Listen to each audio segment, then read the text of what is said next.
Assalamualaikum warahmatullahi wabarakatuh. Pada pertemuan kedua ini, kita akan membahas materi tentang kualitas dan klasifikasi produk. Yang pertama, kita akan membahas kualitas produk. Di sini yang pertama, kita akan mempelajari pengertian kualitas produk. Yang kedua, dimensi kualitas produk. Dan yang ketiga, faktor yang mempengaruhi kualitas produk. Kita masuk materi pertama, yaitu pengertian kualitas produk.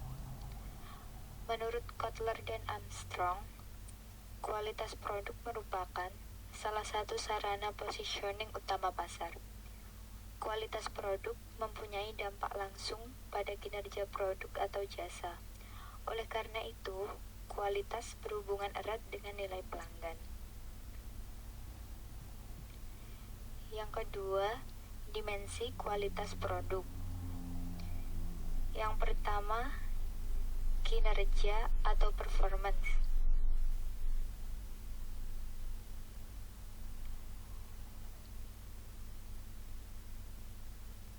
Kinerja adalah karakteristik operasi pokok dari produk inti yang dibeli.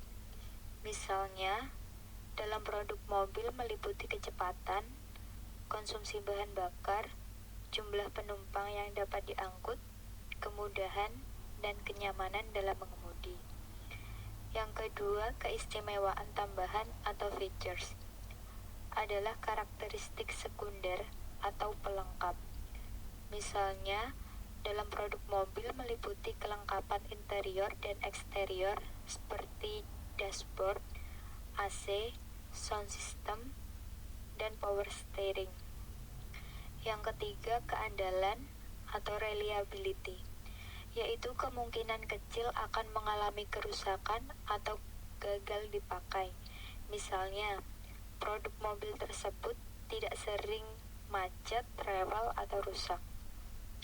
Yang keempat, kesesuaian dengan spesifikasi atau conformance to specification, yaitu sejauh mana karakteristik desain dan operasi memenuhi standar-standar yang telah ditetapkan sebelumnya.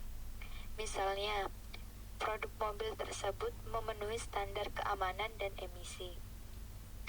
Yang kelima, daya tahan atau durability. Daya tahan ini berkaitan dengan berapa lama produk tersebut dapat terus digunakan. Dimensi ini mencakup umur teknis maupun umur ekonomis penggunaan mobil. Dan yang keenam adalah estetika atau estetik, yaitu daya tarik produk terhadap panca indera. Misalnya bentuk fisik mobil yang menarik, mobil atau desain yang artistik, serta warna yang menarik. Materi yang ketiga adalah faktor yang mempengaruhi kualitas produk. Menurut Pravi Rosentono, terdapat beberapa faktor yang mempengaruhi kualitas produk, yaitu pertama, manusia, kedua, metode, ketiga, mesin, keempat, bahan, kelima, ukuran, dan keenam, lingkungan. Kita masuk materi yang kedua, yaitu klasifikasi produk. Di sini kita akan membahas yang pertama, pengertian klasifikasi produk. Yang kedua, klasifikasi produk berdasarkan keberwujudan atau tangibility. Yang ketiga, klasifikasi produk berdasarkan daya tahan atau durability. Dan yang keempat, klasifikasi produk berdasarkan kegunaan. Yang pertama, pengertian klasifikasi produk.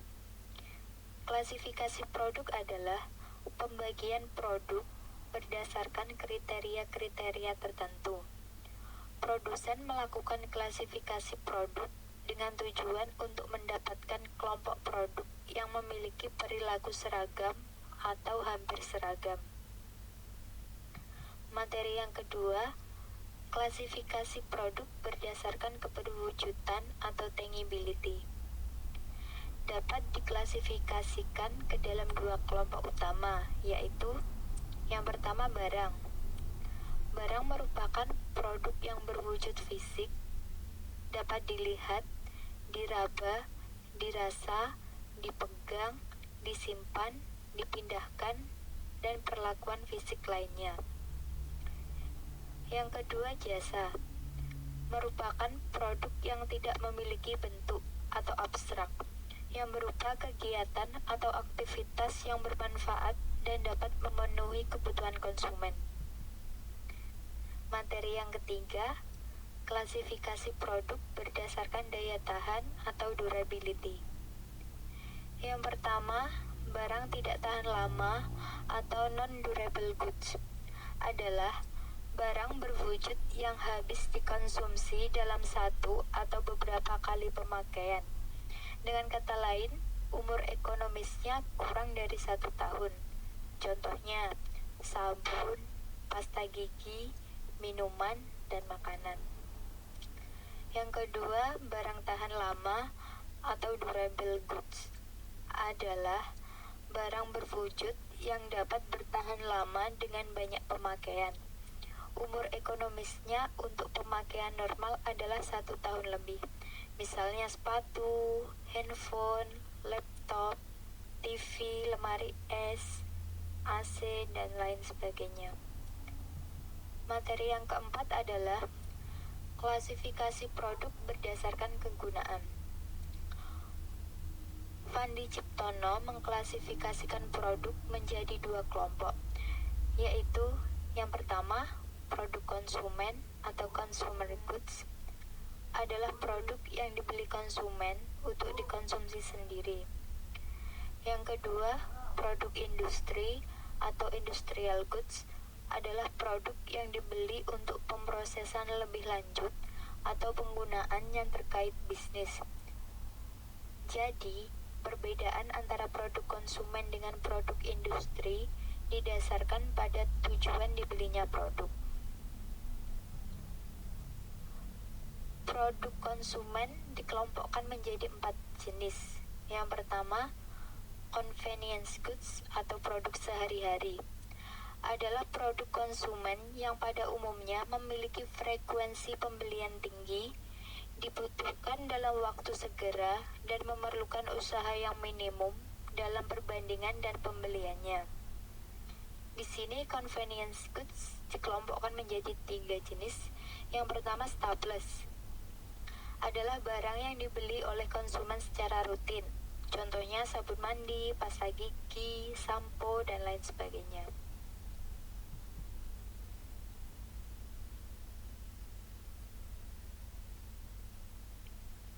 Yang kedua, impulse goods adalah produk yang dibeli tanpa perencanaan terlebih dahulu atau tanpa usaha mencarinya. Biasanya impulse goods selalu tersedia dan ditawarkan di banyak tempat tersebar sehingga konsumen tidak perlu mencarinya. Contohnya permen, coklat, dan lain sebagainya.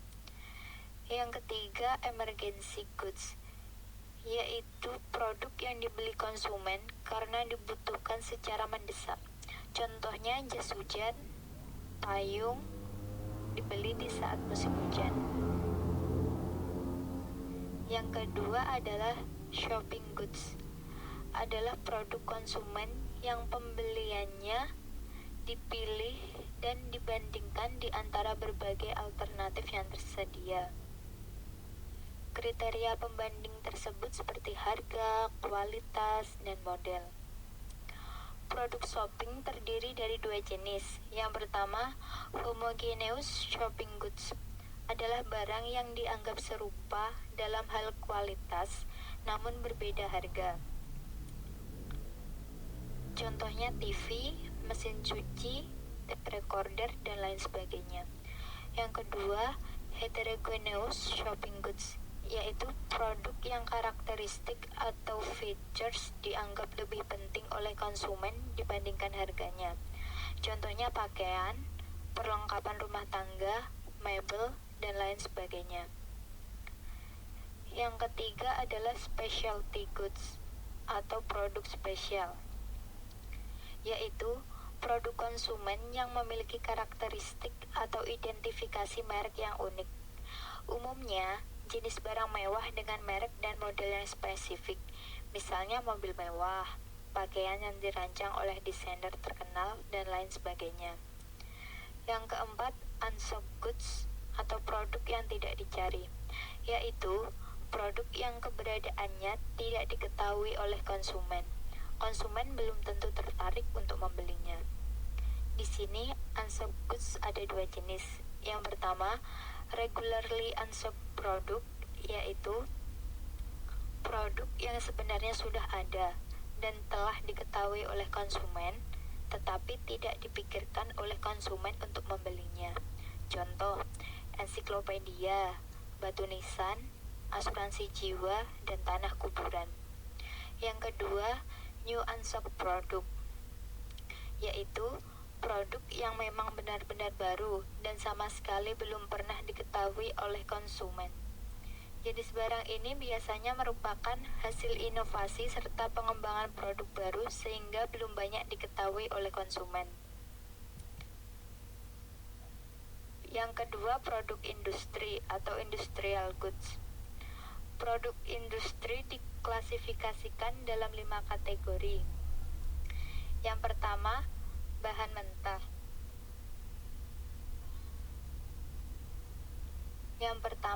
Bahan mentah adalah barang yang akan menjadi bagian dari suatu produk berupa sumber daya alam seperti barang tambang, hasil hutan, hasil pertanian, hasil perkebunan, dan hasil peternakan. Yang kedua, bahan manufaktur.